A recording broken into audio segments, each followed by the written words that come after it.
Hello everyone, this is Alexey. It's becoming a common knowledge that power semiconductors pave the way to our greener future. Providing the efficiency of power conversion, they contribute to better power generation, distribution, and consumption. And it's great to know that more and more people realize that. And now, let's check what is new in power semiconductors industry. The trends toward high power density and cost optimization dominate the development goals of efficient high-power applications that create substantial value for segments such as electromobility. To push these boundaries, Infineon Technologies announced it has successfully registered its QDPAK and DDPAK topside coolant packages, which are ideal for high-voltage MOSFETs as a JEDEC standard. This registration further solidifies Infineon's goal to help establish a broad adoption of TSC in new designs with one standard package design and footprint. Additionally, this provides flexibility and comfort to OEM manufacturers to differentiate their products in the market and take power density to the next level to support various applications. Allegro Microsystems announced that Power Semiconductor, a company jointly owned by Allegro and Sunken Electric, and one of Allegro's primary suppliers of 200mm wafers, is expected to receive $150 million equity investment from an affiliate of One Equity Partners to expand 200mm sensor and high-voltage power wafer capacity at its fabrication facility in Bloomington, Minnesota. In conjunction with this investment, Power is also pursuing US CHIPS Act funding to further invest in its capacity and cost leadership initiatives to supply sensor and high-voltage power wafers for critical automotive and industrial applications. Over 100 representatives from 39 companies and 23 research institutions held a meeting in Munich at headquarters of Infineon Technologies for the kickoff of the European research initiative PowerizeD. They are focusing on intelligence in power electronics and thus want to contribute to the decommodization of European society and the protection of our climate.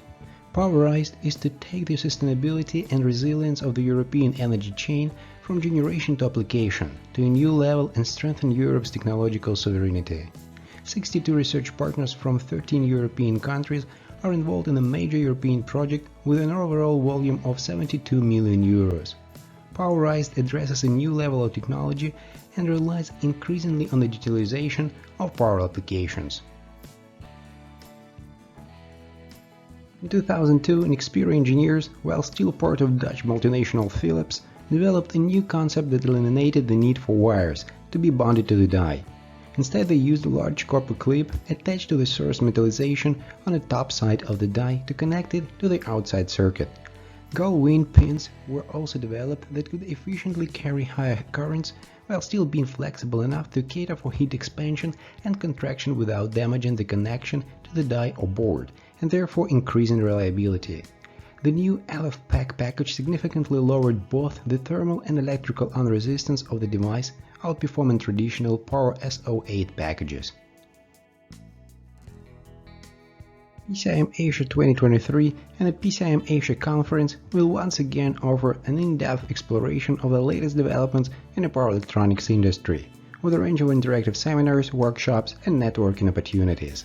Attendees can expect to gain valuable insights into the latest technology, trends, market opportunities, and best practices from industry experts. In this PowerAmerica webinar, the semiconductor technology of silicon carbide and gallium nitride bidirectional switches will be reviewed, including their operating principles and their lateral and vertical geometry configurations. The performance advantages of MBD switches will be highlighted. Promising MBD devices reported to date will be analyzed, and the key bidirectional switch applications of solid-state circuit breakers and current source inverters will be discussed. As silicon carbide and gallium nitride devices approach mass commercialization, propelled by insertion in electric vehicles and consumer electronics respectively, fabrication of silicon carbide gallium nitride MBD switches is becoming economically viable, enabling their wide adoption in key volume applications. That's it for today. Thanks everyone for watching. As usual, more Power Semiconductors market news coming next week. Meanwhile, go to my blog for more information or reach me on LinkedIn. Have a great day.